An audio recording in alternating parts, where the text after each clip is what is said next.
Yes, people. Good evening, good afternoon, wherever you're watching from. Welcome back to the channel. Welcome to the Premier League review show. Have you started this?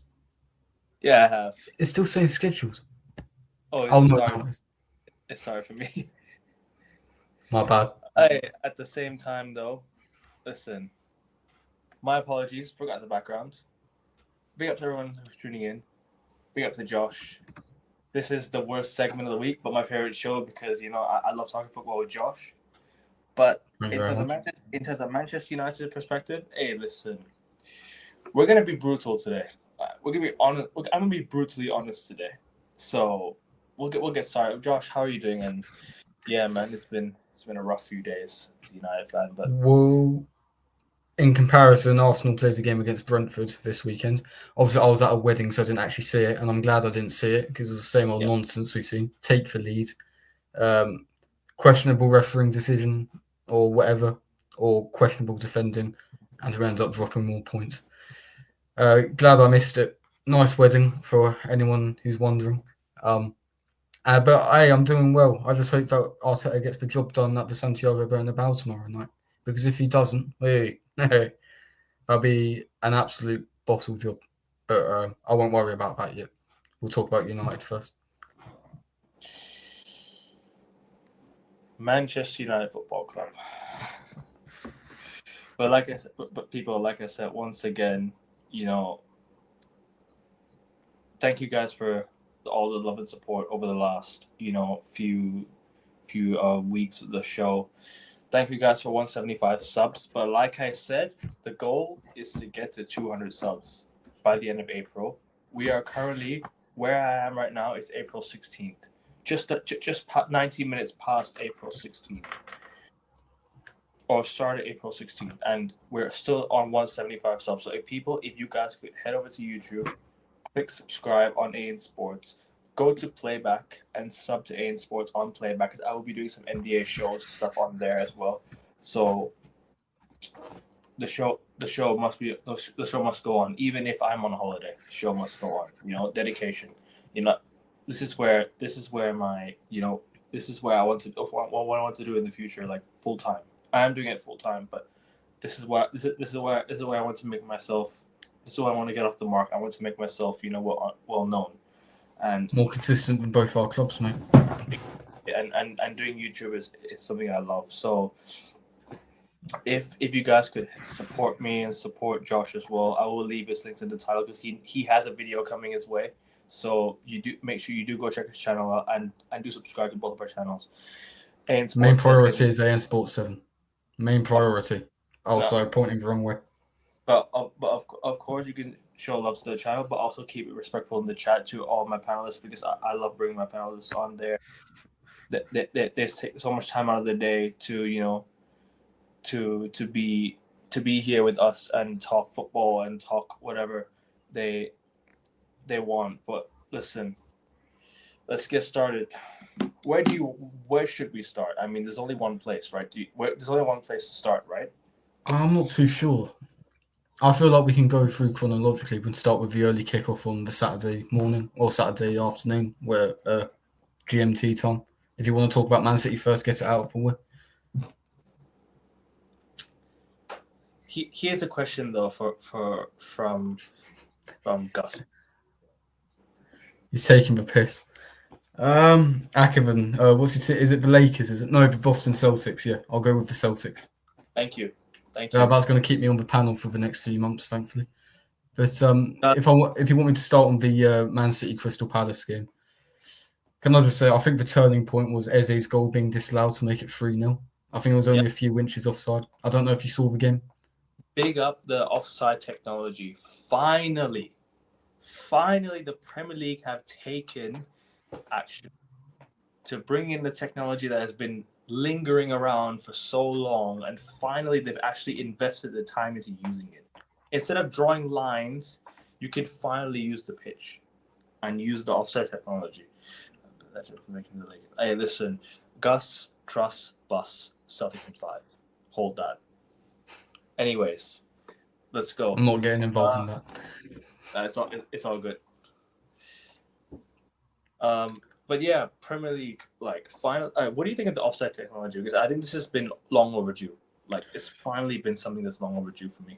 Sorry, go I ahead. agree with I agree with you that it should have been implemented a long time ago. I was hoping that we'd get similar graphics to the Champions League because it seems a lot more simple. I haven't actually seen the Premier League graphic. Well, I've seen a few Premier League graphics of it, and it just doesn't look very good. If you know what I mean, it doesn't look. Yeah. It could be regarded. It could be open to interpretation. Is my understanding. Yeah. It doesn't look too conclusive at the moment, and I hope they do improve it going on to next season as well. But relating to Crystal Palace, I feel that was a turning point during the game. Obviously, Kevin De Bruyne scores a free kick. I've seen plenty of free kicks over the last week. He's peeped the badge over here. So it was nice to see another one, although it was with City. I think Marmoush got the equaliser, and from then on, I knew City would get the victory. I did actually predict a 2-2, by the way, on the last stream, but unfortunately, Crystal Palace couldn't hold on. I think we're seeing it again with the Guardiola team. They're turning it up for the final few games of the season for the final stretch. This time not to win the title, only to get the top four. Bear in mind, this was the weekend that they finally got dethroned as Premier League champions. It was confirmed officially. But I still think they'll go on the run that we've seen them do for so many years under Guardiola and confirm their place in the top five. Yeah, especially with the way, Chelsea being 2-0 down to Ipswich, right? Who else? Who am I talking about? There's another team. Aston Villa did they drop points? I can't remember. No, they beat Southampton. No, they won 3-0 to Southampton. They beat Southampton 3-0. There's another. I can't. Forest. Everton got that late winner. Oh yes. I was seeing the goal. Everton were the better team on the day, and by far the deserving team to win. Like I genuinely think Forest were just. I had an off game, and look, the way Forest play, right? It's they look very vulnerable because you know when you sit deep and when you just try and allow teams to play, they can create, and Everton create quite a lot, and that's why they deserve to win the game. I think Everton were the much better team. I think they had the chance, and they ended up winning the game. Forest were poor. Not much I can say about that game, but hey, Forest. Well, I feel do your job. Yeah. They need to do their job now. Yeah, I feel. Yeah. I feel. Sorry about that. I agree with what you said. I feel Forest's game plan was nullified because Everton are one of the few teams in the Premier League that aren't hyper focused on possession and affected by Guardiola. So I feel like their game plan couldn't be executed in the same fashion that it has been over the last few months. And I think Everton did fully deserve it, as you did say. I predicted that Everton would get something out of this. I think Forest are starting to play under pressure now. I think they're starting to realise the magnitude of their task and the magnitude of what they could achieve. And I think we could see that. I think they were struggling to create any meaningful patterns of play from the highlights I saw. Bear in mind, it was a 3:00 kickoff, so I couldn't actually see it. In the UK, which is tapped in itself, but we've spoken about that. And we all know the blackout thing, so we ain't exactly. And Paul Merson as well, saying that David Moyes should not. When David Moyes got appointed as Everton manager back in January, apparently you should never return to your old club. Apparently Everton has changed so much since 2013. That he won't be able to fix the ship. They were 1 point off relegation when David Moyes took over. They're now 18 points clear. Yep. So and don't forget Mourinho. I think we'll get into what Henri said about Lenny Yoro later, but it's. And don't forget Mourinho when Mourinho went back to Chelsea as well. Yeah, exactly. But just remember that Sky Sports pundits, sensationalists, don't listen to a word they try. Exactly. And deliver them another league title. So, you know. Well said. Thank you very much, Agasti. Yep. Appreciate it. And Blackout Drunk Freaking Blackout. Hey, listen.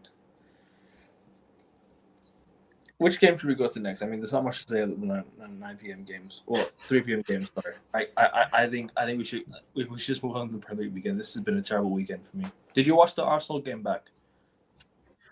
Yes, I did. I feel it's like I said at the beginning. It's the same old crap, really. Losing a lead, we've done that God knows how many times this season. Ben White being injured before the game was quite significant. This would have been the perfect game to bring him back in, but unfortunately we had to play Party at right back. He did end up scoring, but he's one of our main players, regardless of what's going on around him. And he did end up scoring, but he's also a bit of a doubt for the Madrid game. He was seen in training today, but at the end of the day, we can't take any risks. At the end of the day, he's played in Parma heads, funnily enough. He did say that the Bernabeu atmosphere isn't much different to what we get in England. So he's certainly backing up. He's trying to back up his talk, and I think he will, should he play tomorrow. But regardless, it was terrible defending for the equaliser as well. Terrible defending. Can he go to Spain? Is he allowed to go to Spain? Well, this is the thing. There's a lot of stuff about how he can't go to Spain, and that the only reason he played against Girona on the last match week was because it was in Catalonia and they abide by different laws. But he posted on his story in 2023 about being on holiday in Spain. I think it was Marbella or something. And the allegations first came out in 2022. Yeah, 2022. And now he's training and he's travelled with the squad to Madrid. So at the end of the day, none of us are legal experts, none of us are lawyers or judges or whatever. Yeah, of course. But at the end of the day, I feel like Arsenal Football Club know enough, and I don't think Arteta would have played him. It's difficult to say, but I don't think Arteta would have played him and would have given him such an important role in the squad if those allegations were true. But at the end of the day, I don't know. That's just a hunch. But regardless, there's no going about it. He is one of our most important players. He's been one of our best players this season. I considered him the most improved. As you probably saw on one of my Instagram DMs over the weekend. And just more drop points. If Liverpool beat Leicester next weekend and we lose to Ipswich, then the title's wrapped up. I mean, it's been wrapped up since February. Death Nail was hammered in February. It's pretty much gone since November. I've discussed that before. But regardless, it's just more drop points. I mean, I don't really care. I told you on the last stream because obviously our full focus is on the Champions League. I mean, how that goes, I don't know. But yeah, the Premier League's done and dusted. And second, fifth, it doesn't really matter. I don't care if we drop off as long as we don't drop below fifth. Yeah, no, I hear it. I don't think you'll drop below fifth, though. I think that's a bit of a stretch. I think Arsenal have secured second, in my opinion. I think Arsenal will get second. I don't see a way Forest catch up to you now. I don't see a way City catch up to you. I don't see a way Liverpool. Well, you can't catch Liverpool. I don't see a way. Chelsea catch up to you. I don't see a way. Newcastle catch up to you. Who else? Aston Villa. Yeah, I don't see a way you guys follow this top four. I think you guys have secured Champions. But the only thing is, the results in the Premier League have just looked so inconsistent. Arteta in the job for another year. That's my biggest issue. You guys do not. There's something about you guys in the Premier League where it's just when the going gets tough, you just don't take your chances, and when you need to win, you just don't win. And how would you say it? There was a time where I think was it Arsenal playing a game against Brighton. You know, you play against how many teams do you drop points against? Like how many? Like apparently I heard a stat. Liga read out a stat this week. Arsenal have dropped 17 points from winning positions in the last 2 years. You've dropped 16 in the season already, which is crazy. You've dropped 16 already this season from winning positions. I'm sorry. Yeah, that if the Champions League, you guys are gonna do. We will talk about the Champions League in a bit. But the fact that you guys are just not doing it in the Premier League is kind of surprising to me. Because the way you guys scored that goal was unbelievable. Like, it was a good counter-attacking goal. And then Odegaard comes on and it just changed the whole dynamic of the game. You would have won that game against Brentford, in my opinion, if you just have Odegaard on. Genuinely. Well, I mean, he's been terrible all season, Ackerman. I think Edison's matched him in Premier League assists after this weekend as well, which says it all. Why? Yeah, I know. Genuinely. Oh, yeah, he does. I think he is a piece. I think Arteta is only 1 point above Emery in his only full season at Arsenal as well, after 32 league games. Yeah. He might be 3 points ahead. I'm not too sure, but it's really close, and that's really damning. One thing I will say, I don't know if you saw. I don't know. I think it's called No, I can't remember what news channel it is, but Gary Neville's on there sometimes. CBS. I don't know if it is CBS. I mean, it probably is. I mean, you'd know better than me. But Gary Neville on this other pundit. Sorry, it's not. It's Is it on TikTok or something like that? Is it the one on TikTok? Is it the one where, like, you know, it's football not soccer, or soccer not football, whatever it is, something like that in the US, some British guy. I can't remember. It's like some news anchor. I can't remember what it is, but Gary Neville sometimes appears on there. NBC. And he was with us. NBC. Yeah, that's it. Thanks, Agassi. Thank you. NBC. Gary Neville was on there with. Yeah, all right, pal. We'll catch up to us FA Cup titles probably. We're not catching up to them in the league now. Not yet. Not this year, but next year. Can't wait. Gary Neville was on NBC, I think Agassi said, with this other pundit, and he was saying how we've regressed. And yeah, we have regressed in terms of performances and in terms of points tallies and whatnot. I think the other pundit made a good point on there, where we have definitely suffered with injuries.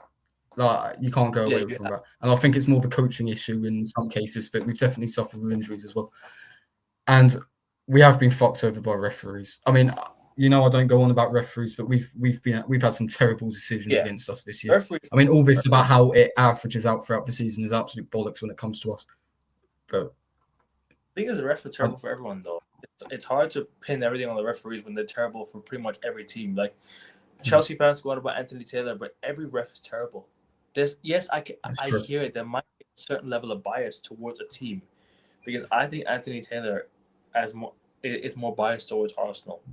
That's what I think. And you have some referees that are biased towards United. You have some referees that are biased towards Liverpool, some towards City, some towards Chelsea. You know, there's always going to be a certain level of bias, because you know that these referees, they're not just referees. They support football clubs. They genuinely support football clubs. So, but for me, that's still not an excuse as to why they should be, you know, unfair or give decisions based off of, you know, what they think, backing their mates and all that. I don't like the way that they defend their mates on the pitch, because, look, they're making wrong decisions. You correct them. That's how you make them look good.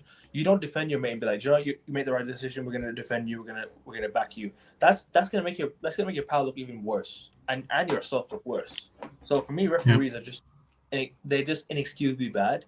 But for me, what I think should happen now is they need to change a whole set of referees. Like, for me, I hear you, but the referees are saying, like, I think they need to change it up. They need to change up the whole referee system in the UK. I think it's time to bin English referees. Genuinely, I think it's time to bin English referees. Like, not every single English referee, but let's bring some from Asia. Let's bring some from, you know, America. Bring some from Europe. Like, around the world, Australia. You know, there's an Australian referee in the Premier League.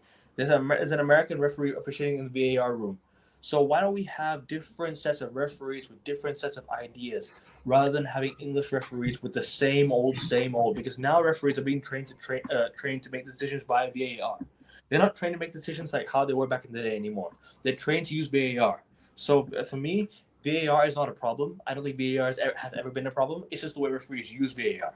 I don't think VAR is an issue. It's just if referees could correct themselves and use it properly, it'll be so much better. The game will be so much better. And stop the time when they're checking VAR. Stop the time. It's ruining the added time. Is crazy. If you're making a VAR, stop the clock. Like how in NBA, when you call a timeout to challenge a referee decision, They stop the clock when they make a foul. When there's a foul or when there's like they have to stop the clock. But then you can call timeout to challenge the call. So why don't you stop the clock while you're checking VAR to prevent this from being a long, long game? And I also think, right, it's not just that. They need to change the rules. Change the rules. Use the screen is just gonna show highlights. It's not gonna show you. It's not gonna make decisions for you. You make the decision based off of what you saw on the screen. That's what I think of the referees, anyways. And that's what I think the referees need to do. Start correcting themselves. Stop defending your pals and correct them. Make them look good. That's true. That's 100% true. Yeah, I'd be open to foreign referees coming to England. One thing I will say, you talk about English referees, at least hire English referees, or at least promote English referees that aren't all up north, that aren't all, and specifically the northwest. Because, bro, sorry to cut in, right? Yeah. Go look at the Saudi league. The Saudi league has different referees from different sets of countries. Some they have from Spain. Some might come from the UK. Some might come from, let's say, Asia. They have different sets of referees making different decisions, different ideas. You know what I'm saying? Yeah. At least it's consistent. And at the World Cup, VAR was not too bad because I had different sets of referees making different decisions. You know what I'm saying? Yeah. I understand what you're saying, Akavin, completely. It's just what annoys me specifically about Arsenal, my club. Obviously, I'm going to be biased in this, but first thing I will admit, we have not been good enough regardless. If Rice had never got sent off against Brighton, if Trossard had never got sent off against City, if Saliba had never clashed with João Pedro at the Amex, and if Lewis Skelly was correctly adjudged to have been fouled instead of fouled at Goodison Park, we'd have 8 extra points. We'd still be 5 points behind Liverpool. So we haven't been good enough regardless.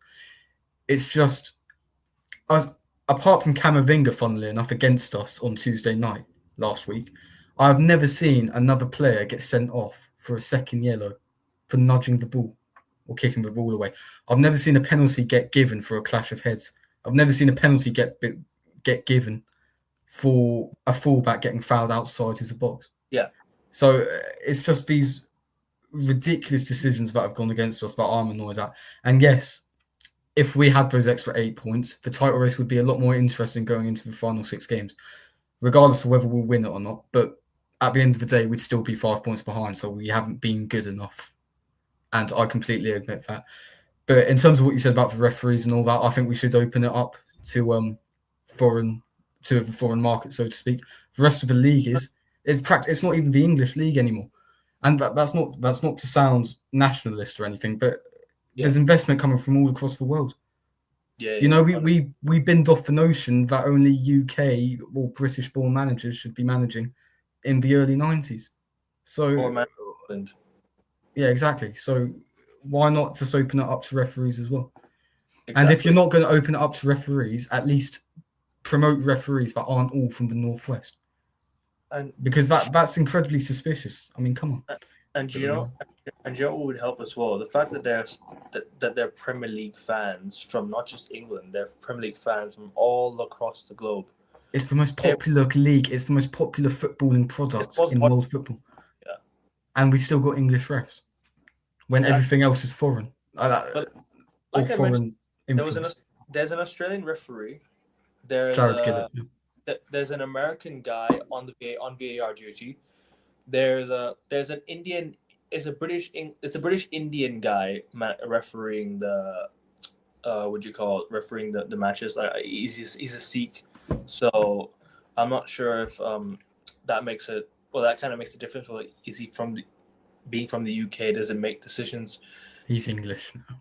Yeah, we can say he's English, but in terms of his original, he's from like his background's Indian. His background's Sikh. However, I agree with you in the sense that I think they need to add some referees from all over the world.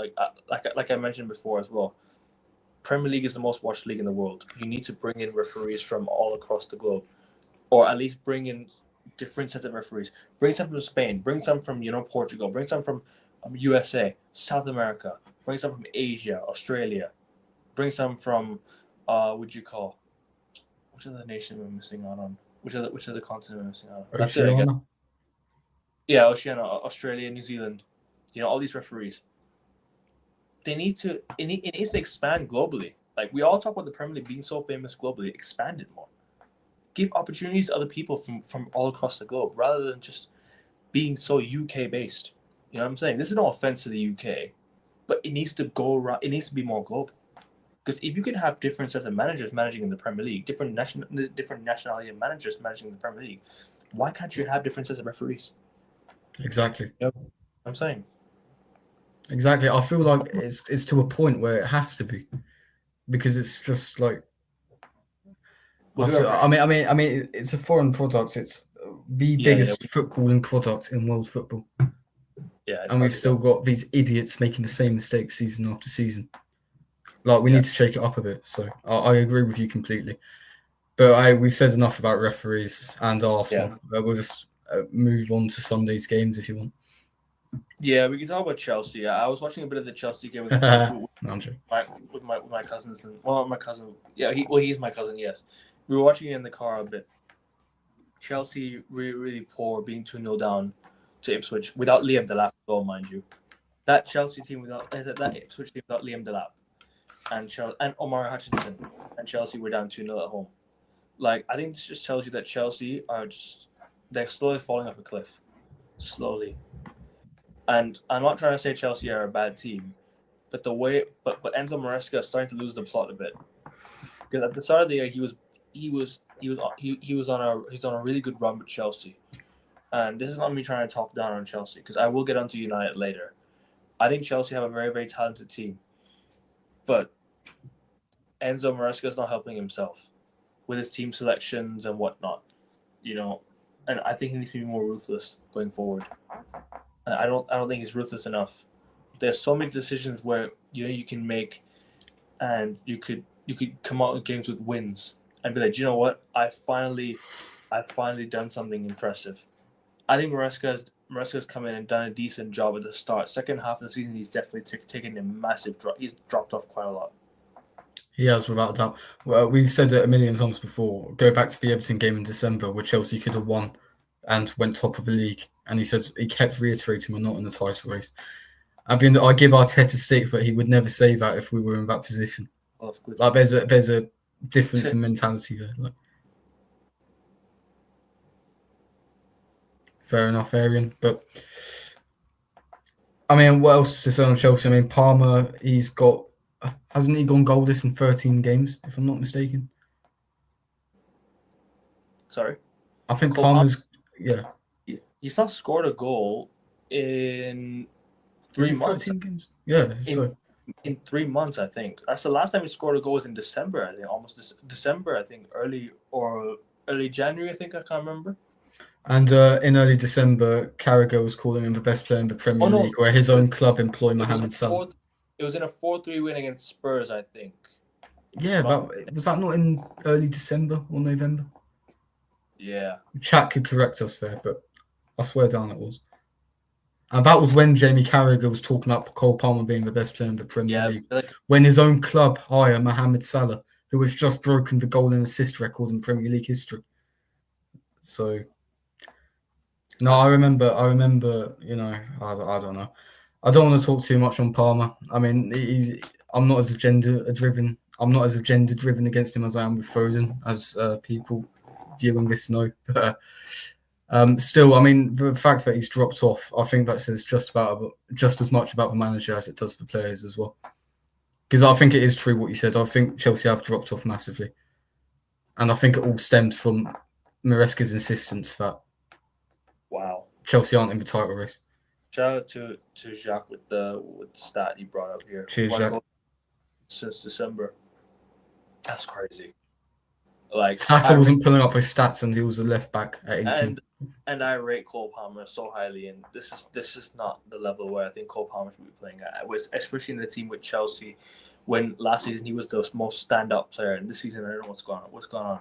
Start of the year he was looking really, really good. I remember that 4-goal first half against Brighton, and I was like, this guy is something else for real. That's when it went supernova, the whole Cole Palmer hype. People wishing him in to be Prime Minister of the UK and whatnot. I don't know. Yeah, Jamie Carragher. Thank you, Rasta. But yeah, I mean, less said about Carragher, the better. I mean, I cite some of his quotes on here, but yeah, that Cole Palmer thing, terrible. I mean, you've literally got Mohamed Salah I don't think we mentioned as an Phil. employee at your club. I don't think we mentioned Phil Foden. We talked about Cole Palmer. Yeah, well, he knows I've got an agenda against Foden. Agassi does. So yeah, a bit less said about Foden, the better. You know, I don't know if he played against Crystal Palace. And hey, in regards to Chelsea, they seem to be faltering quite a bit. If they don't get Champions League football, that's 3 years without Champions League after investing 1.5 billion pounds, I should say, or almost 2 billion, I think. Almost 2 billion pounds, the GDP of a small country. Okay, yeah. I mean, not to get Champions League for 3 years after that is absolutely insane. That's insane. Yeah, I agree. It's terrible for a club like Chelsea, who have been dominating English football in terms of trophies, along with Man City for the last, I'd say, 20 years. The Man City have been dominating football, for the last 20 years. And I wouldn't say Chelsea now, but a few years ago, if you added up Chelsea's trophies in the last 20 years, a few years ago, they were the most dominant side in English football with Manchester City. And looking at the state of them now, it's not Chelsea. This is not the way Chelsea should be moving forward. I don't agree with the ownership. I think ownership is a massive issue, right? I think Todd Bowley and Iqbali is a massive issue. Who else are I talking about? Clear Lake. That's it. Terrible. Blue Co's. I think they're not. I don't think they're running the club well. They're just splashing money at everything and just not without a plan. So disorganization. Yeah, the entire thing seems disorganized. Agassi, don't start. But the last London to win the trophy was with West Ham, wasn't it? And they won the Conference League. I think Chelsea will win the Conference League this year, but for a club of Chelsea's size and standards, that shouldn't be on their radar. They shouldn't even be in the competition. So imagine you win the Champions League. Does that make you the biggest club in London forever? Well, Akavin, we've got more than double Chelsea's league titles, and we haven't won any for 21 years. So I don't know. Maybe. I think if you do win this Champions League, it just cements your place as the most successful club in London ever. Without a shadow of a doubt. But that's dealing in hypotheticals. I mean, I don't wish to piss Chelsea fans off, but Hey, Jack. Man said born at the top of the league, National League West. Yeah. But sorry, go on. No, well, you talk about how this isn't the Chelsea of old. I believe I've mentioned many times. I haven't actually said it explicitly, but I think football is cyclical. So obviously, with Manchester United, for example, you were shit for like 26 years. Then Sir Alex comes in for 26 years, almost, well, pretty much, wins you everything, and now you're back where you were before Fergie. And before you can go back to Busby before then, and the Busby Babes and Munich and all that. And obviously with Liverpool as well, they were the dominant team, not only in England but in Europe. And then they went 30 years without a league title, and now they're back to competing again. And I think this is a similar process with Chelsea. This is Chelsea pre-Abramovich. Like a consistent European, like they consistently compete for European places, but they're not sniffing like major trophies. Yeah. And I know that sounds ironic coming from an Arsenal fan, but this is just the football is cyclical point I'm making. Right. So I think Chelsea are in the midst of the same way you are, and hopefully Arsenal are getting out of that. But we have failed in the last 2 years to cement our place out of that. So, well, at the end of the day, you never know. But history doesn't repeat itself, but it often rhymes. Football is cyclical. We've seen this plenty of times with plenty of different clubs. I've given plenty of examples there. I think Chelsea are just another example of football being cyclical, and they're going to go for a rough patch. It's going to get worse before it gets better. Back to when it was under Abramovich. I'll be interviewing Prime, so if you want to troll in the comments, you can. Hey, people, make sure you guys do go subscribe to Rasta Stocks. He's on 700 something subs. Let's get him to 800 subs from people. Like he's a real one. He helped on my show the other day with the United show. He did the United show with me the other day. Hey, that's good. Class. It was a class show, man. Me and him, we linked up.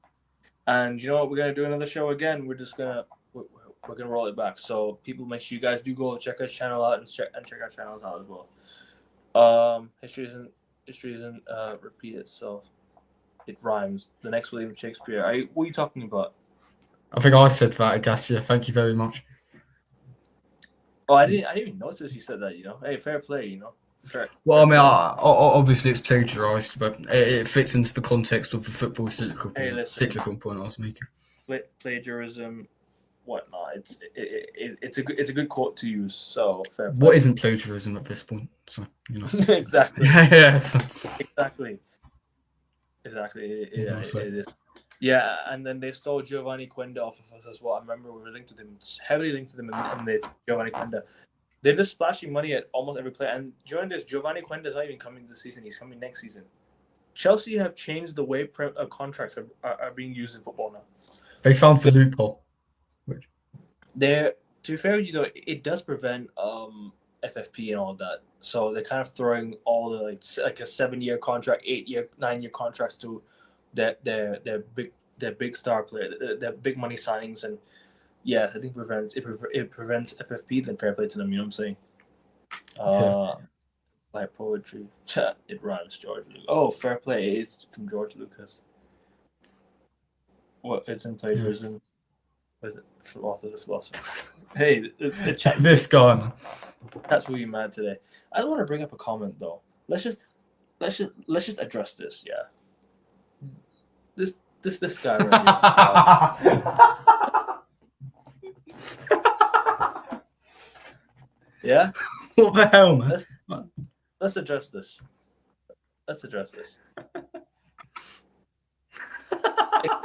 Explain to us. You know what I mean?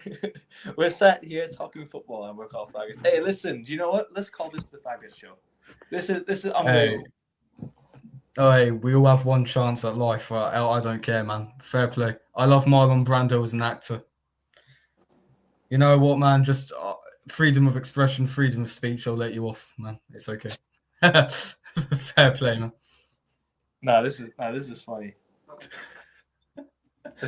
What? That's completely unprovoked. What the fuck? Yeah. Okay, man. Good luck for the rest of your life, man. Fair play. Yeah, good luck. No. Oh, wow. Okay.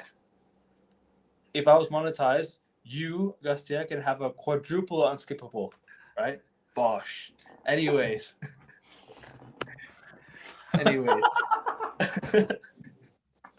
What the hell? What did we do, bro? What did we do? Exactly. We're just talking football and talking about referees. You know what I'm saying? Should we move on? Should we move on? Nah, at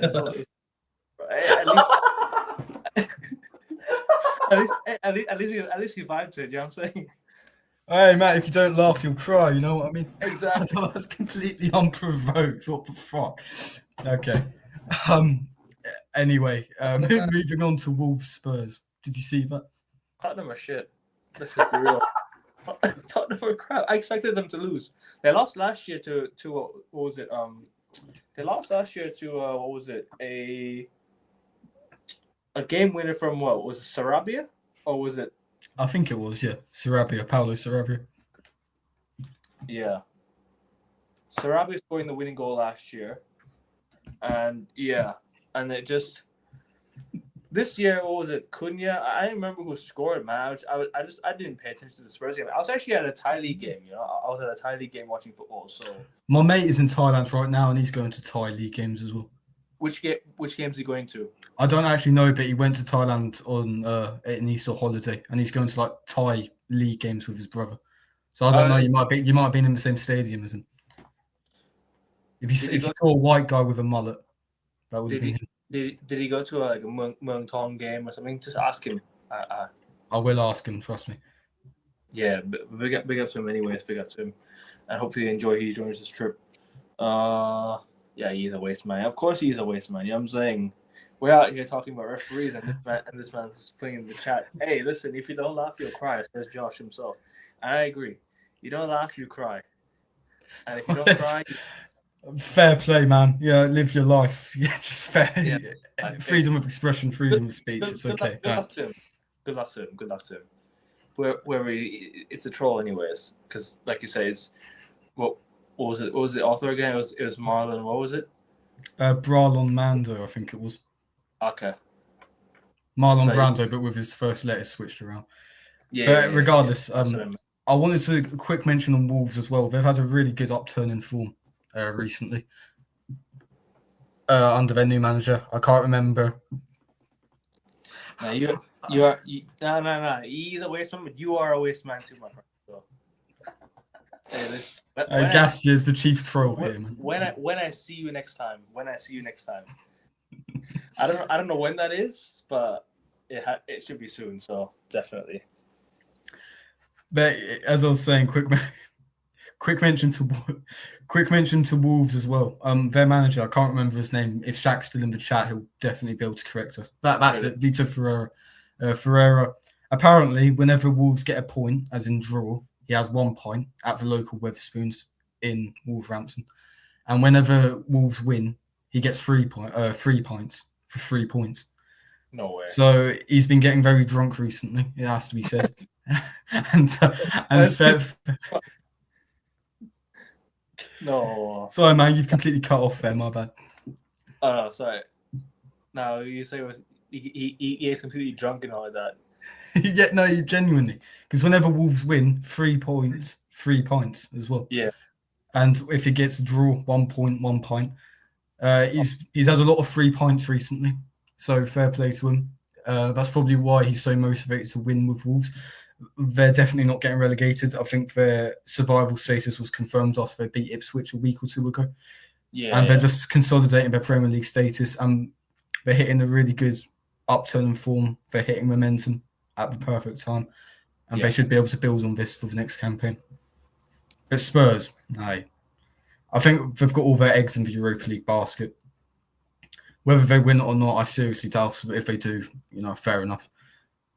But they could feasibly finish 17th, especially if Wolves keep up this decent form.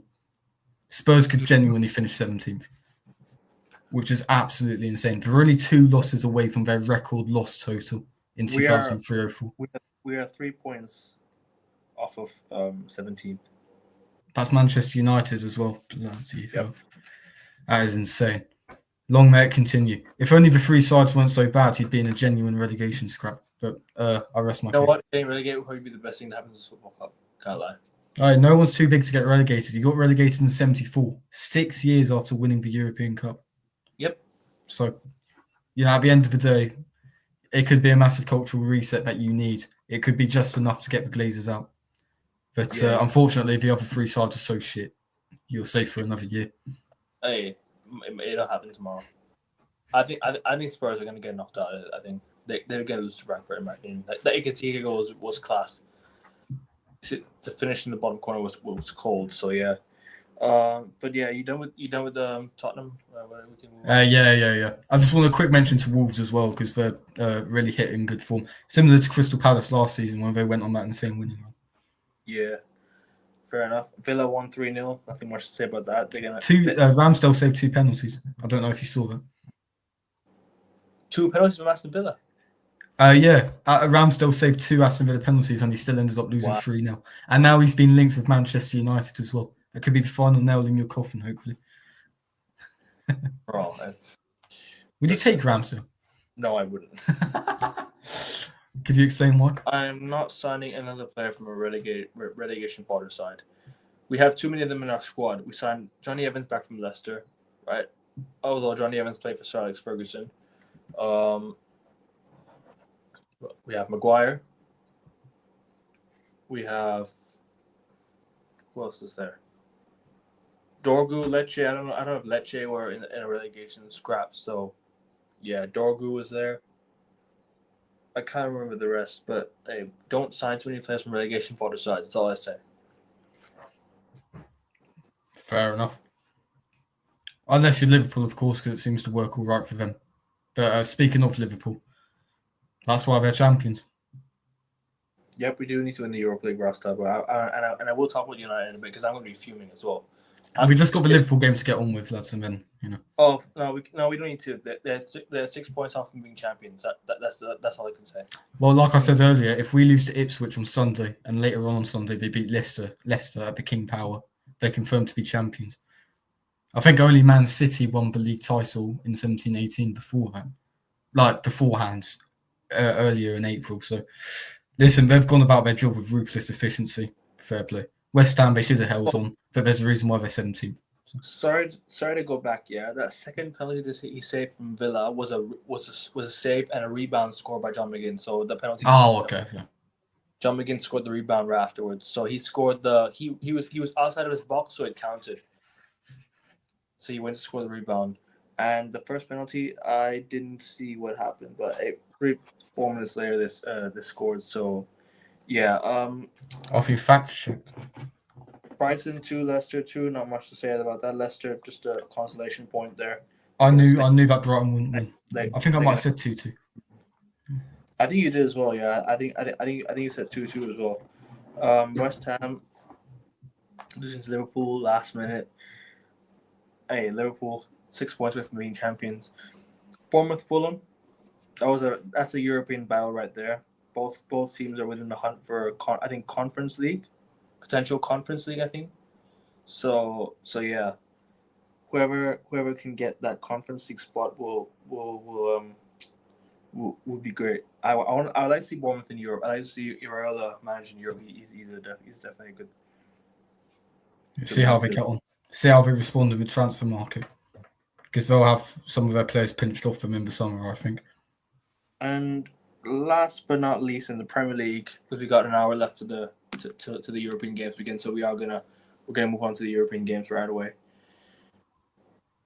So we're going to go straight to the Champions League before United gets spoken about. Yeah. Okay. Then. First, I can't believe. Well, I can. Newcastle 4, United 1. And listen, take it away, man. I'm just sitting here with my popcorn. I'll be honest, I expected United to lose this game. But to lose in the manner we did was a disgrace. Like, cool, you can lose football games, but don't lose it in the manner we did. The goals we gave away were just sloppy individual errors. First one. Just absolutely terrible. Like, I'm not hating on Bayern there. But the goals that we gave away, 2 of them were from his mistakes. I think 3 of them were from his mistakes. You know?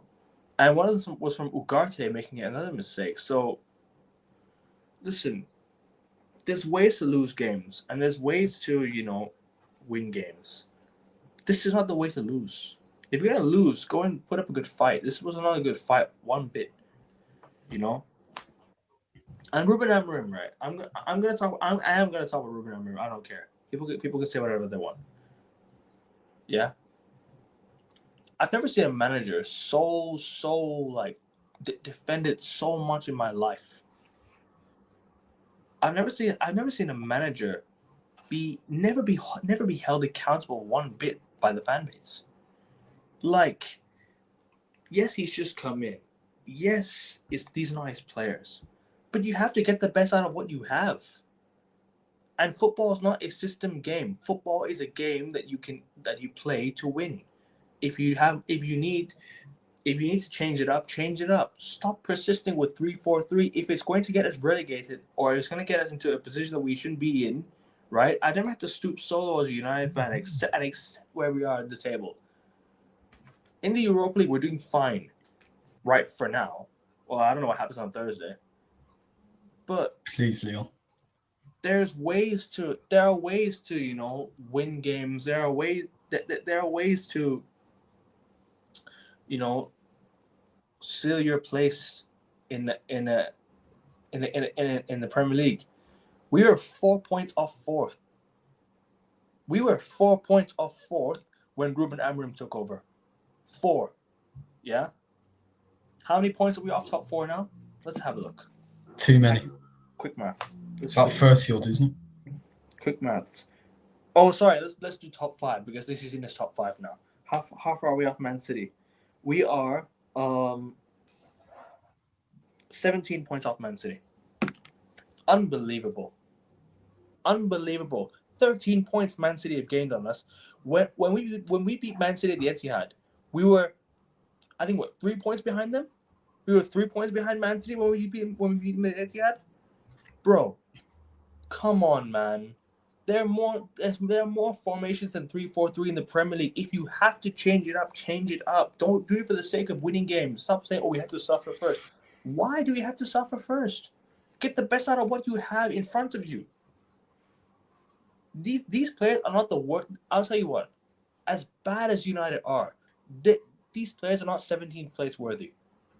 They're not. They're not. At least they're for me. They for me are at least 8th place worthy. These are not 14th place players worthy. I don't think they are 14th place worthy. Like, if you're asking me, like, I don't think United are what you call. The squad on paper is not the worst. We won the FA Cup before. We won the FA Cup last season. It's not as bad. But to be 3 points off 17th place in April with a -7 goal difference and the same old 3-4-3 system, it's going to get you sacked. And you know what? If you don't win the Europa League, I might want you out. Genuinely, Ruben Amorim, I might just be like, do you know what? I'm done. Because I never had to stoop so low as a United fan to accept this less. We are 14th in the Premier League in April. 3 points off of 17th. We are lucky Ipswich, Southampton, and Leicester are shit. And guess what? We've done the double over Southampton, Leicester this season. We've not done the double over Ipswich. We drew against Ipswich. Ruben Amorim's first game.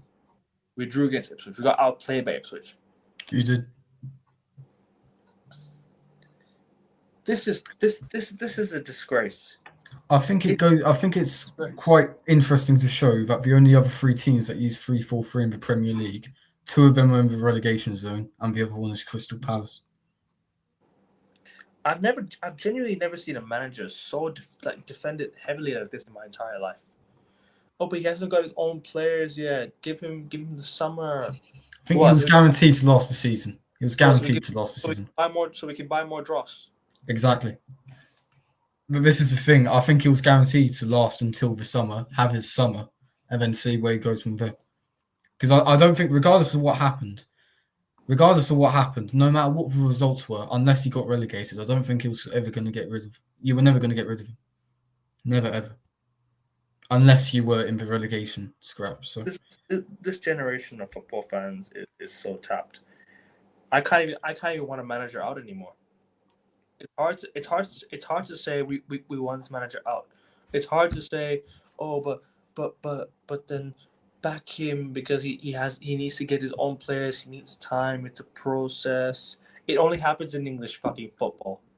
Nowhere else around the world. So, Ten Hag would have got you to 40 points by now, by the way. Ten Hag was a terrible manager. Still would have got you to 40 points by now. Would have got us to 40 points. You'd be a lot closer to the top 5 with Ten Hag. I think we get 40 points. I think we get 40 points regardless this season, anyways. Well, I mean, by now with 6 games left. Yeah. I guarantee you'd be in a better position if you kept Ten Hag. I'm not saying that he should have gone. He should have gone. But you didn't backhammer him enough in January. This is my opinion. He should have been sacked. Ten Hag should have been sacked a long time ago. True. Ruben Amorim coming in right now is criminal. I think it's criminal. Like, you bring him in mid-season and not giving him a window is criminal. But at the same time, you cannot just come and tell me, I have one formation, I have to play it. I have to play this formation. Football is not a system game. It's not a system game. Stop being so stubborn with your players. Stop being so persistent with your players. You have so many formations. There's so many formations in football. Switch to a back 4 if you have to. Does it say that he's not a good manager because he can't adapt to circumstances? Possibly. He just has to stay in that one frame of mind. Because, bro, nowadays football managers have this thing where I have to play a certain system, or I have to play a certain formation because it's my style of play. I cannot copy others. Copying others about what? If you're getting 3 points, it's not copying anyone. You're just getting 3 points and helping your own team win. You're telling us we have to suffer. Suffer for what? Deliberately lowering expectations. And guess what? You telling us to suffer, nobody's going to want to sign these players now. Nobody is going to want to sign these players now. If you wanted to get the best out of these players, if you want to get value for these players, you make them play well, so other clubs will want them, so they're worth something. Now they're worth absolutely fucking nothing. Isn't that good because the Glazers don't get any money? They're not worth anything, bro. Bro, we can give them. Bro, we're overpaying these players. No one's gonna want to sign these players. No one's gonna want to sign Garnacho. No one's gonna want to sign Hoyland. No one's gonna want to sign what's his name? Anyone? It's pretty much any Onana. No one's gonna want to sign any of these players. Luke Shaw. How many of these players are gonna leave in the summer? Well, all I'm hearing right now is Ericsson's gonna leave, Heaton's gonna leave, Evans is gonna leave, Sancho probably. Revolution. Malassia's gonna leave, so that's 6 players already. But this is just. I saw a debate on. Leave. Lindelof's gonna go. 7 players up the door already. I was saying, even with Bruno Fernandes, I feel like your fans overrate him far too much. I mean, I saw this debate with Man United and Newcastle fans on Twitter like yesterday, and he was saying this Man United fan was saying, "Oh, what are you on about a combined 11 with no Man United players? Bruno obviously gets into that midfield." And I'm honestly thinking, does he? Does Bruno get into that Newcastle midfield? Because he's not better than Tonali. He's not better than Bruno Guimaraes. And I think Joe Linton suits Newcastle better for what they want to do. No, I think do any Manchester United genuinely get into Newcastle? I think he's better than Joe Linton. You think he'll get in over Joe Linton? Okay. Yeah. I think it's a tough debate, that. Do you think, apart from Bruno Fernandes, do you think any Manchester United player gets into that Newcastle team? Any Manchester United player? Like, assuming both squads are fully fit. No. Genuinely. Who's their right winger? Jacob Murphy. I mean, is Garnacho better than him? Ahmad? Ahmad, yeah. But that's all about it. I mean, I can say how Bruno gets into to Newcastle's team over Joe Linton. And I'd probably say Ahmad gets in over Jacob Murphy. That's it. That is assuming Jacob Murphy is their starting right winger. The chat may correct me on that, but as far as I'm aware, it's Gordon, Isak, Murphy. And I know we're bad, but these players also came from somewhere. These Newcastle players also came from somewhere. And look at the way Eddie Howe has managed Newcastle over the years. He's finally got them a trophy. A deserved trophy that Newcastle have been craving for 70 fucking years. Against the runaway Premier League champions. Exactly. And guess what? Yeah? Guess what? What? This manager still wants to play 3-4-3. I said earlier, Southampton and I believe Leicester play a 3-4-3. Crystal Palace, I believe, play a 3-4-3. I keep hearing this: managers need to suffer. The players need to suffer. The fans need to suffer before he can become good again. New manager bounce, it was not a thing. Why wasn't it a thing? I will never know, because that manager bounce could have led to so much. Could have led to potentially an FA Cup and potentially a Europa League semi-final by now. That first leg would have been won 3-4-0 if United were a proper organized team. Leon did not take their chances that day. Leon are a big side. I'll say that. Leon are a big side. Best for you, Jacques. But are they on the level of, what do you call it, the likes of PSG, the likes of Marseille? No. But they're still a side that, you know what, going away to France is not easy. It's not easy. And you come out of there with a 2-2 draw, with your goalkeeper. Okay, I'll be honest. I'll let the manager off that day, because the goalkeeper was the reason why we drew, why we gave away that game. But then again, bro, systems. I think system is ruining football. I think genuinely system is ruining the game, because if you look at it from this point, yeah, all the clubs have to play a certain style of play. Now it's all about style of play. It's all Guardiola. about. It's never going for the win. It's always about having to play the system, having to copy this, copy that. Every manager's trying to copy Pep. Why? We spoke about this in the previous stream, so if you haven't checked it out, go Yeah. and check it out. I believe it was around for 15-minute mark. Speaking of plagiarism, these were Josh's words. Every manager's trying to copy Pep. Genuinely. And They are. that leads to the lack of individualism in football regarding the players and regarding the managers. Like, I understand. I don't blame Pep for it. Of course not. I mean, he's won all these trophies with that system. That everyone else is with doing the copy-paste football and control all this absolute bollocks. Terrible. This is why I was so happy about Liverpool and Jurgen Klopp, because they were such a breath of fresh air. But genuinely, I know, obviously, you're a Manchester United fan. I don't have any animosity towards Liverpool.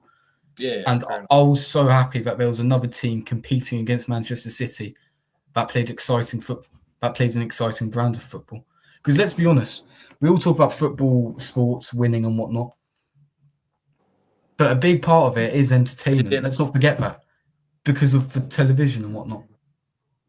So, obviously you want to be entertained as well. It's what you're paying all the big bucks for the likes of Sky in England. Or I don't know what you have Akavin over in Thailand, but you're paying big bucks for it, aren't you? And you're gonna want to be entertained if you're investing money into it yourself. Yeah. So yeah, but yeah, we spoke about this in the previous stream. Like Package Guardiola, man, come on. The package is changing this year. It's gonna be completely different now.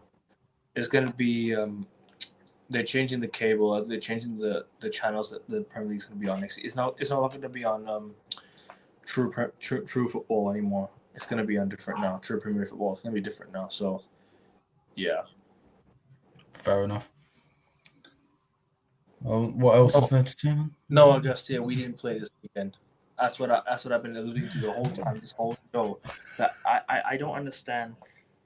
I already said we were going to lose, right? I already admitted we were going to lose that game. But there are ways to lose games. But there are ways to lose football matches. You don't just go and get destroyed 4-1 like that. You don't just give the ball away because you don't give a shit. Now Xerxes got out with an injury. Who the fuck's going to score our goals tomorrow? Hoyland? Oh my god, bro. God help me. God help me, bro. I can't do this, man. I love United, right? But United off the pitch, right? They make some of the most terrible decisions I think I've ever seen in like. It's crazy, man. It feels like it's intentional to a point. Like how could you actually be that bad? Sure, I don't. Like in terms of big up Don, in terms of everything from the transfer decisions to the managerial decisions to the player decisions. It's how many games? What's going on? How many games are left in the Premier League season? 6. Trust me, it's almost over. Just turn off your social media for about 3 months. Let's do a countdown, man. Like how we do countdown for New Year's. Let's count down for Premier League games to end. Because I'm tired of this, and I'm not looking forward to next season. Because if we don't sign players this summer, if we don't improve, then Ruben Amorim, I'm gonna question your talent ID. And I'm gonna question you as a manager because, I already am, because I'm not so sure what your style of play is. I'm not sure what your system is, so-called system, you know. Genuinely, like I don't know what to say anymore. We can't criticize Ruben Amorim anymore. We can't. In this day and age, we can't criticize managers. We can't criticize players because it's seen as toxic and negative. Why? Back then, everyone used to be able to do it for free. They used to go up to the players and tell them themselves. Now we can't even do that anymore. This generation is soft as fuck. It's really, really soft, man. I'm genuinely I'm just tired of this, bro. I want to be able to say things right. I know it's words on the screen. But I want to be able to say things freely without people, getting on my case or getting on certain fans' case. Because I think Ruben Amorim is going to be, if he does not improve, he's gone. I think next season he's done. If he does not improve the style of play, if he does not improve the formation, the system, so-called system, if he doesn't improve any of that, he's gone by next season. And I don't want to hear it from any United fan. Because if we're 15th by next season, I don't want to hear any United fan say, back him again. Otherwise, you can leave with him when he goes. I'm genuinely tired of this. because I'm this close. Yeah, if we lose on Thursday, I'm Ruben Amorim out. I don't care. I'm done. I'm officially done because I can't have United be 14. I don't want to have to stoop this low. Yeah, just to suffer, just to so-called suffer. Why do we have to suffer? For what? Suffer for what? We've suffered for 12 years now. We're deprived of league titles, Champions League titles. We've not won one since 2008. The last two finals we've been in, we lost. What more do we have to do as fans, man? Because I'm genuinely so unsure. Like, I had to sit there and watch my team suffer every single week. Because we have to adapt to a certain system. If you don't have your own players, why play the system? Why play the system if you don't have your own players? Play a formation that can get the best out of what you have currently, then you can add to what you have. Add to the quality that you have. But there's no quality because you're not allowing them to have quality. System is it's limiting everyone's game. It's limiting everyone's game. As much as I don't rate Garnacho, as much as I don't rate Højlund, as much as I don't rate, certain players, it's limiting their game. You are limiting the player's game because you have to play a certain style of play. You're ruining the potential of certain players. System does not get the best out of certain players. You're ruining the potential by playing a system. Allow players to play freely. You know what I mean? When we were winning football matches, when you win football matches, when you can go on a run of games, because for me, like, we got knocked out of the Carabao Cup to Spurs, got knocked out by Fulham in the FA Cup, which we shouldn't have got knocked out by Fulham. I'll be honest with you. We should be in the semi-finals right now. We should be in that semi-final pot by now. You would have lost to Crystal Palace with your recent record against them, to be fair. You just never know, though. We can lose to Palace, but I wanted to be in that semi-final pot, man. And so have I for the last 6 years. I want to know your thoughts on it, and we'll quickly move on to the Champions League because we've got half an hour left. Yeah, fair enough. Well, my overriding thought on the game was that all the Premier League games now there seems to be such a lack of quality and such a lack of effort because apart from the European race, everything's been decided. We know he's going down and we know he's winning the league. So I think it's one of the few times in Premier League history where going into April, the majority of teams are on the beach. And that's how it felt like to me. I felt like, that first goal, that is just, even regardless of how shit Manchester United are, that goal does not happen if that was even a month ago or two. I guarantee it. This isn't necessarily even a criticism of United. I feel like the Prem product has been seriously damaged the last few weeks in terms of entertainment because the majority of teams are on the beach for me. Majority of teams just don't give a shit anymore. Arsenal threw the bucket in after they lost to West Ham back in February. You can't tell. We've got 2 wins in 7. You can't tell me that if we had more to play for, we wouldn't have had more wins on the board. Genuinely. We put all our eggs in one basket for the Champions League. Other clubs are doing the same with the competitions they're in now. And that was my overall thought on it. I was surprised that Ruben Amorim didn't rotate that much, considering you've got to go all out on Thursday as well. I was really surprised to see Bruno start. And now Xerxes down injured. Yeah, exactly. I'm surprised Bruno started. I'm surprised Garnacho started. I'm surprised Lenny Euro started. I genuinely, I wasn't surprised that Bayern Diaz started because that Onana performance was horrific. But unless you put Tom Heaton in, I think Onana's got to be back in the squad for Lyon. Because Bayern Diaz, one man of the match performance against Arsenal aside. You might as well he's been terrible. You might as well play Tom Heaton. Genuinely.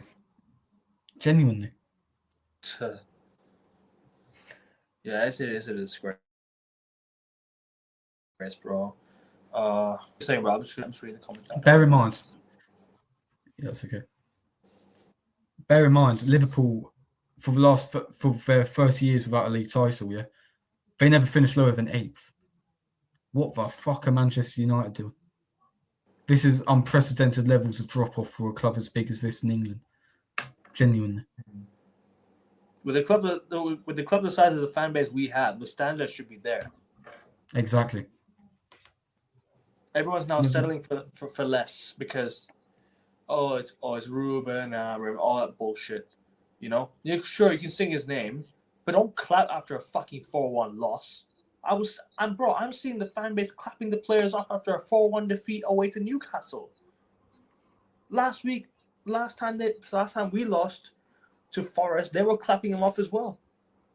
They're clapping him off after every loss now because we have to support and back the players. The same players you guys told me were not good enough for this fucking football club in the first place.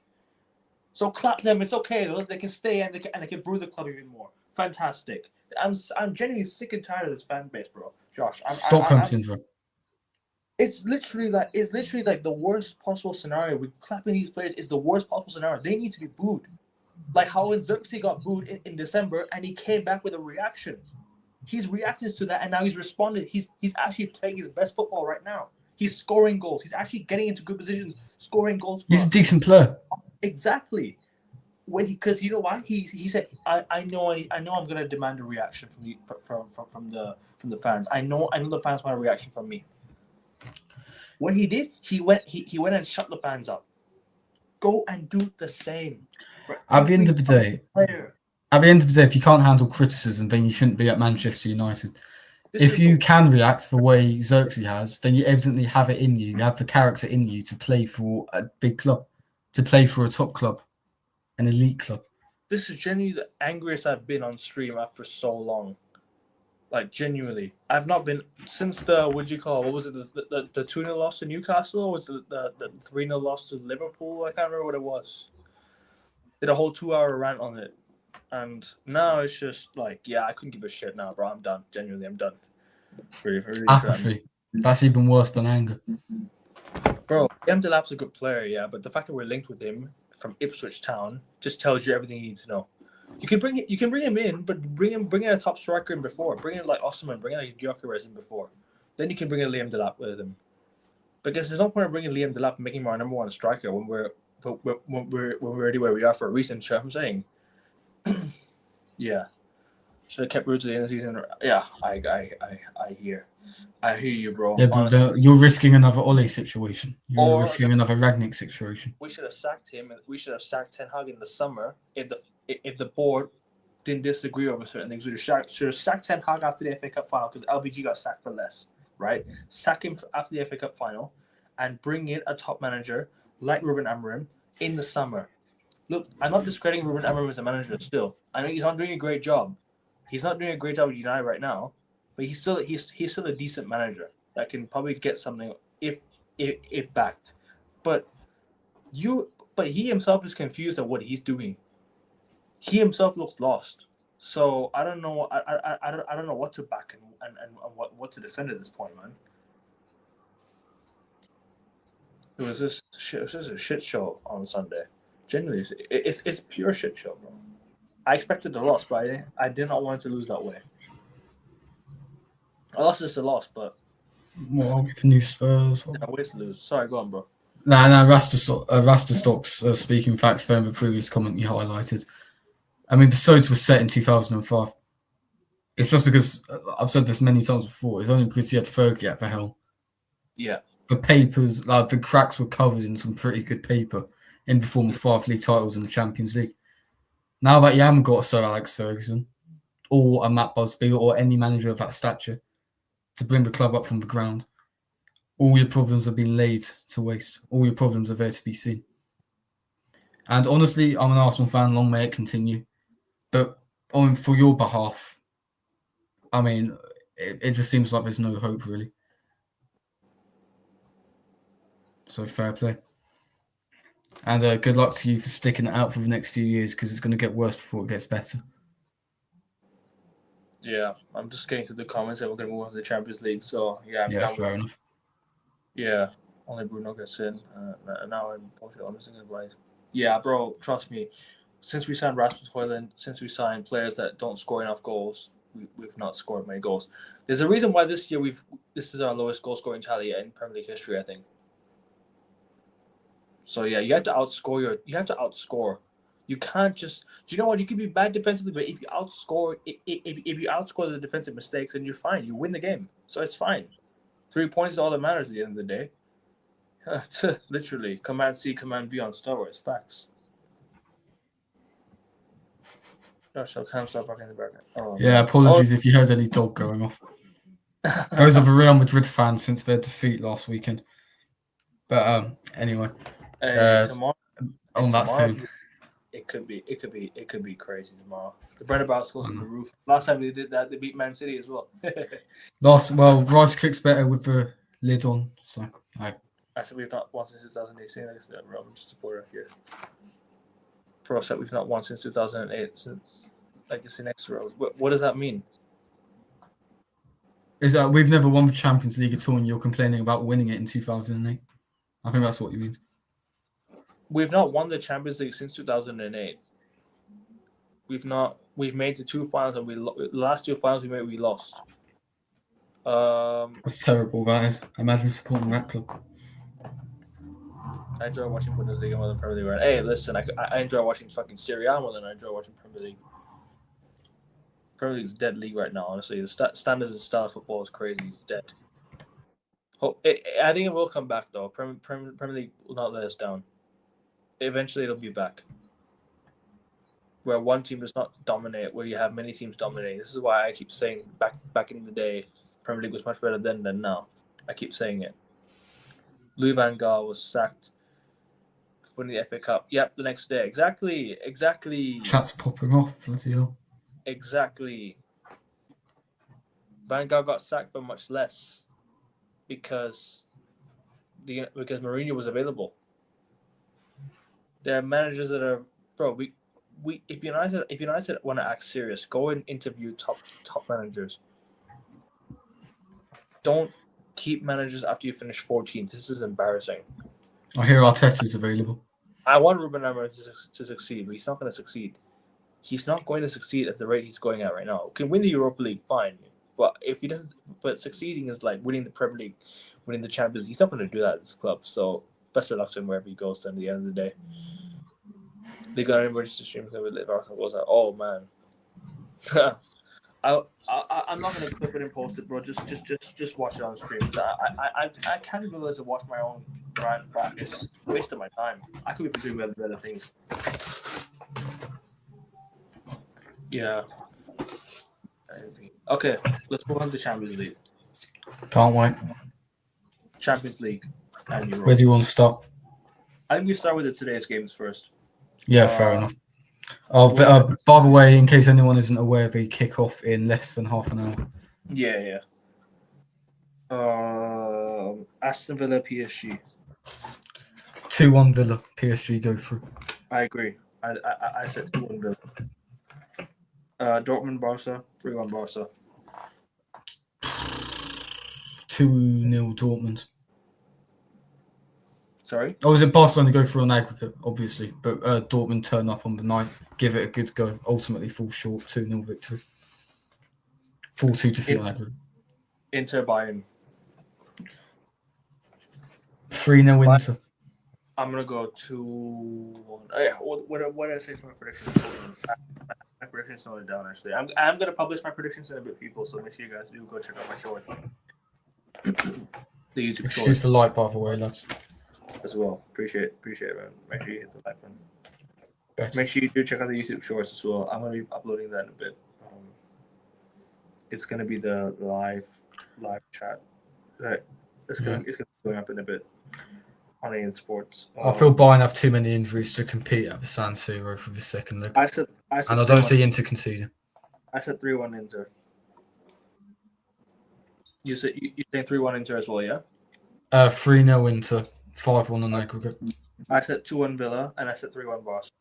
All right, next game we're going to talk about. We can go in depth on it because we have time anyways. We're not gonna miss out on the chance. We can talk about. We can spend at least 20 minutes on this game, and we'll play the United game. Actually, no. I'll give my predictions for the United Lyon game because we spoke with United already. I'll give my predictions on that one anyways. No. Having been said, all that United talk, all that ranting over that Newcastle game. You can still rescue it. In the Europa League, it's not all like at the moment. In the Europa League, it's not all that. It's not all bad. we hopefully can get through. I'll 2-1 United to scrape it. We scrape it and go through. 2-1 Leon. Maitland-Niles and Lacazette.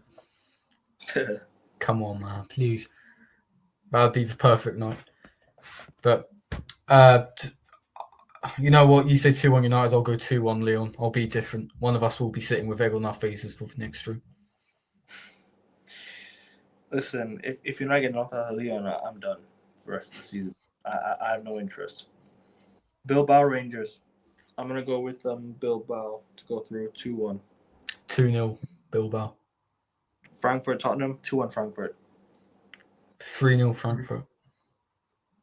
Lazio Bodo Glimt. Hopefully Bodo Glimt go through. Yeah, I hope so too. 3-1 Lazio goes into extra time. Bodo Glimt win on penalties. 2-1 Lazio. Bodo Glimt go through on yeah. 2-1 2-1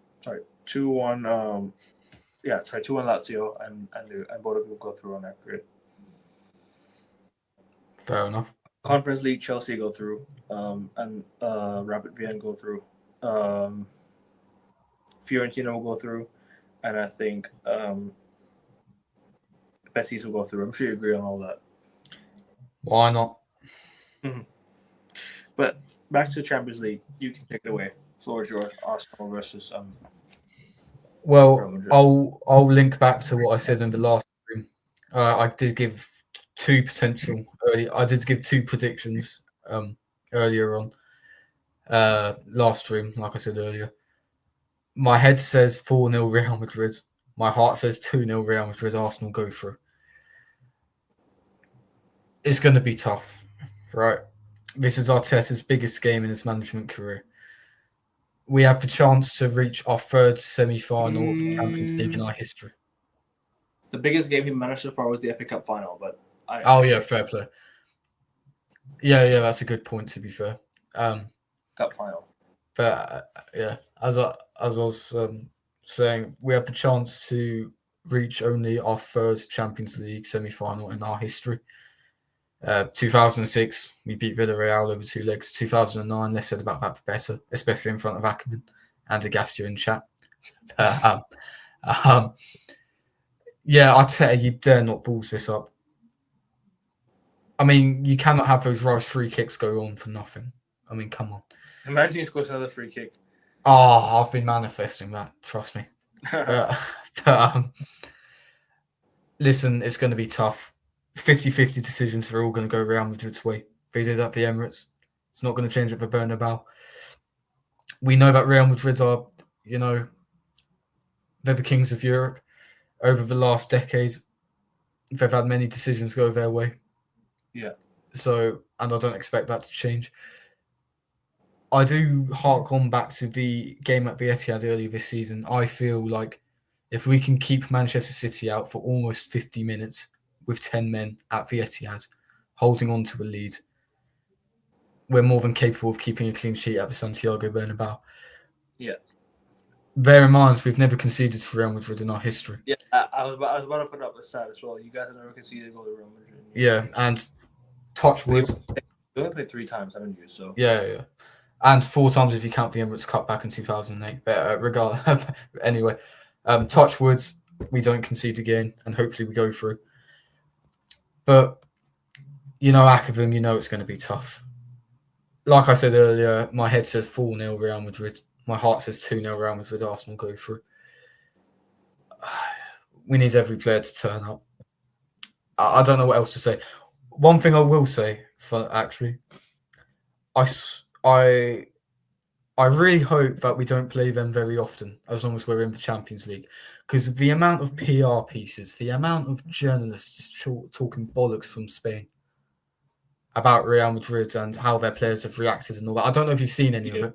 It's like, the most commonly used words in the Real Madrid training ground this week has been remontada and all that. It's like, shut up, man. You have no... It's like, the players were silent and some of them fought, but now they all believe they can come back and all that. And Ancelotti farces, and that means that he's going to win the second leg. It's all a load of crap. I can't deal with their PR. Spanish media is absolutely insane. I honestly, I can't wait for the tie to be over because the amount of stuff I've been hearing from Madrid has been utter nonsense, honestly. It's just been complete waffle. And this isn't insulting Real Madrid, this is insulting the Spanish media because they are completely unbearable. They talk so much shit. And I just can't wait until this tie's over and done with. You know what? If you want me to give my prediction, obviously there's more we could speak about, but if you want me to give my prediction now, I'm gonna stick by the boys. I'm gonna go 2-0 Real Madrid. Arsenal progress 3-2 on aggregate to meet Paris Saint-Germain in the semi-finals. And I'll let you take it away. Fair enough. I'm gonna go with 3-1 Real Madrid. Arsenal go through just about. Who's our scorer? Mikel Merino. But he scored the most. The opponent he scored the most goals against in his career is Real Madrid. So hopefully he does replicate that.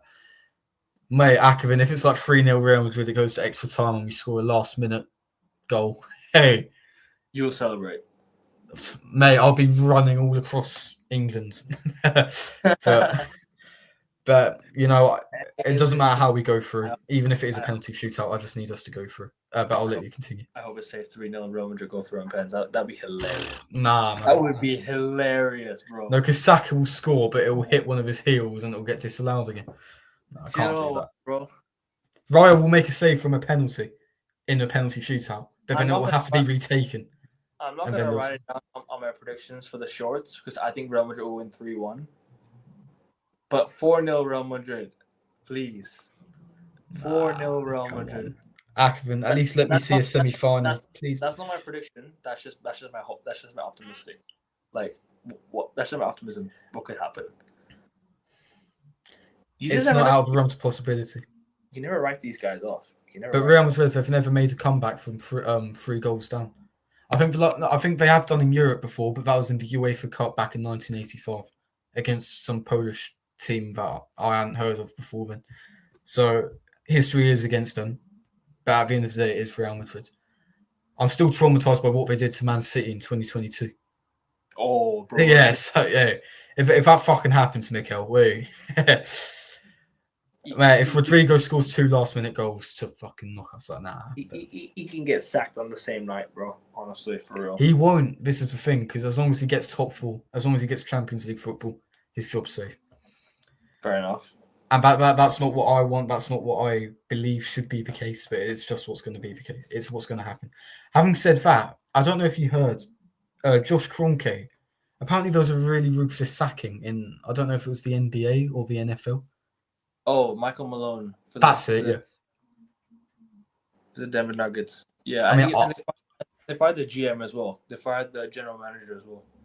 Yeah, I mean, I don't know to what extent that is, to how harsh it is. Sorry to interrupt you. I don't agree with it at all. I don't agree with it at all. He won them the championship. The Denver Nuggets. He won the Denver Nuggets their only championship in their history.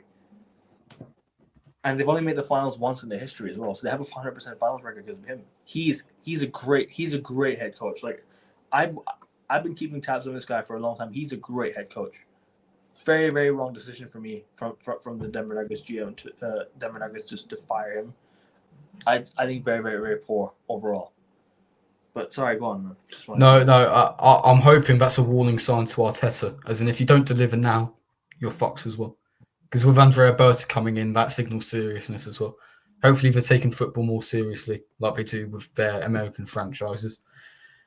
But anyway, man, Arteta, please, all you players, just fucking defend to a man.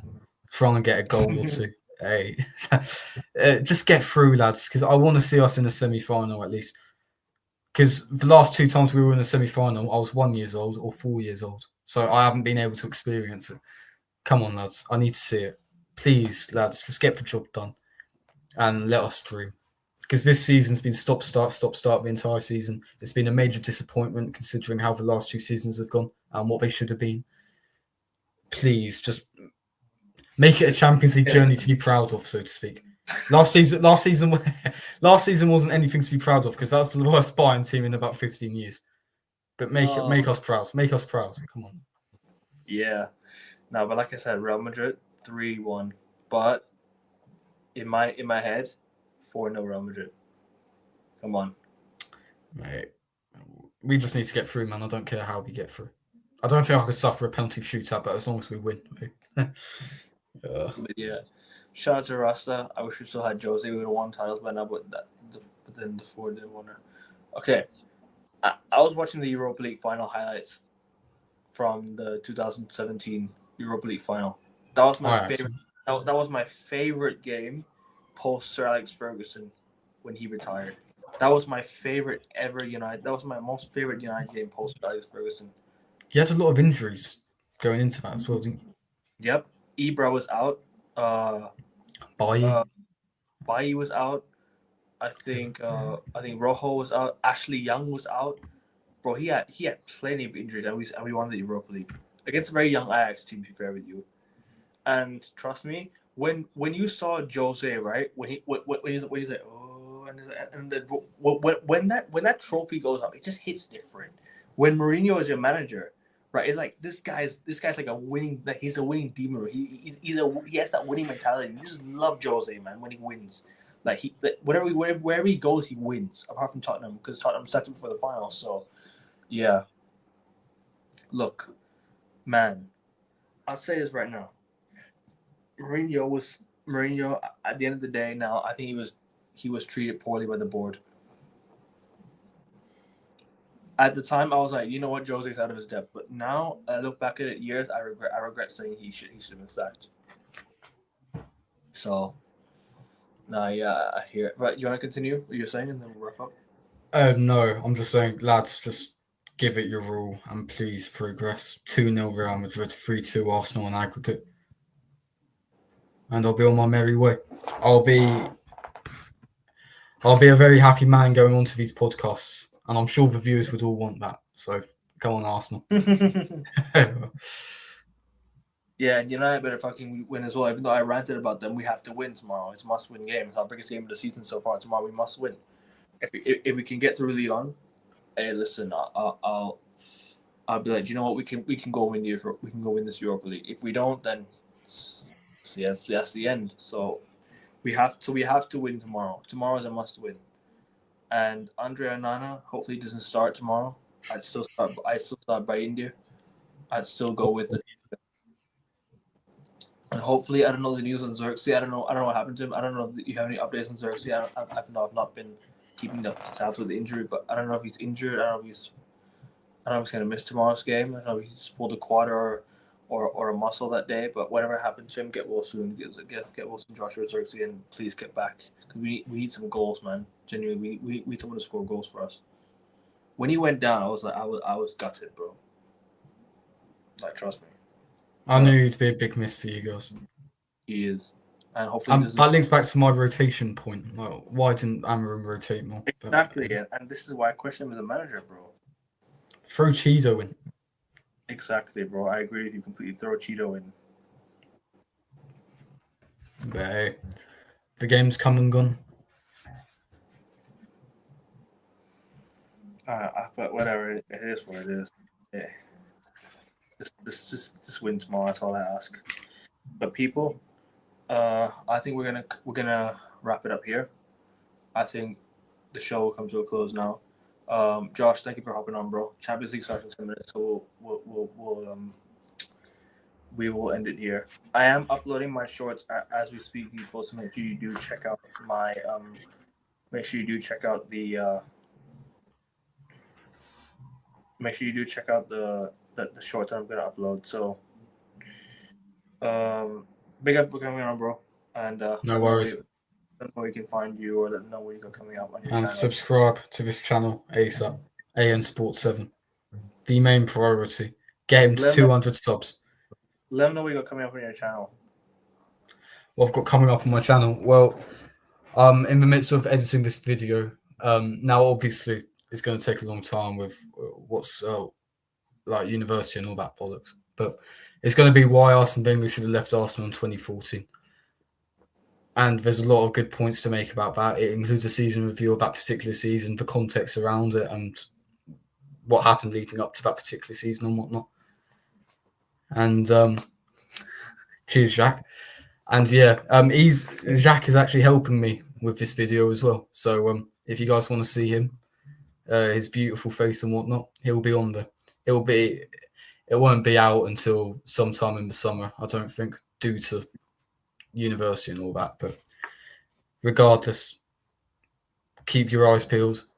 But like I've said previously, Akavin, by far the main priority. Subscribe to his channel. Help him get to 200 subs.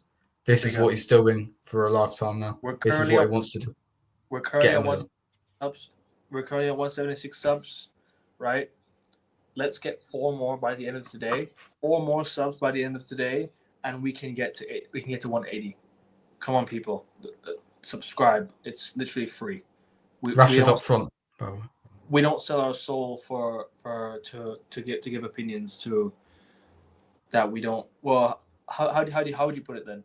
We don't sell our soul to what do you call, to the media or whatever it is, so we can say whatever we want. You know, we can say whatever we think, say whatever we think. It's say it as it is. After that, let's put it exactly. That way. One last thing before we go. There's a few surprising PSG selections going on here, in my opinion.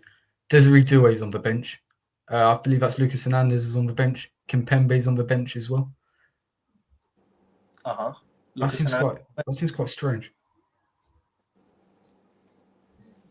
Oh, fair play. You see, listen to 2008. Listen, I was a year late.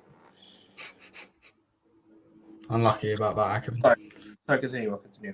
No, I'm just saying, if you guys check out the PSG side, I think you'll see there's a few surprises going on in there in terms of who Luis Enrique's decided to bench.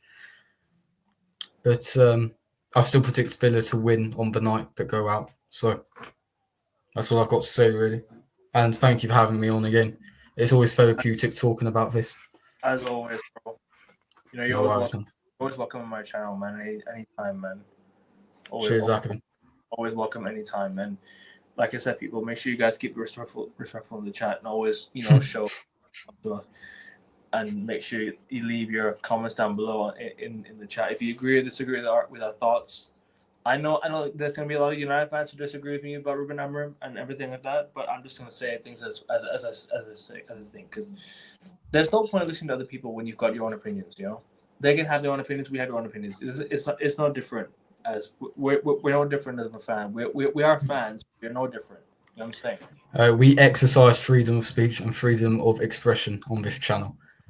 So if you want to call us faggots or anything, fair game. Go for it. But anyway, again, thanks for having me on. I hope you guys did enjoy it. The chat was extremely active today, so thank you for that. And Akavin, I believe I'll see you on Friday, maybe. I think I might be busy on Friday, but it depends on what you're doing as well. Friday we can do Friday if you're free at 6 p.m. UK time on Friday. I think I might have to be a bit earlier on Friday. That's fine. Friday, yeah. Okay. Sweet. That's fine. But yeah, all good, people. I will also be uploading my NBA predictions for the play-in tournament as I did the play-in tournament predictions on Monday. But make sure you do check it out if you haven't done so. I'm gonna upload all that.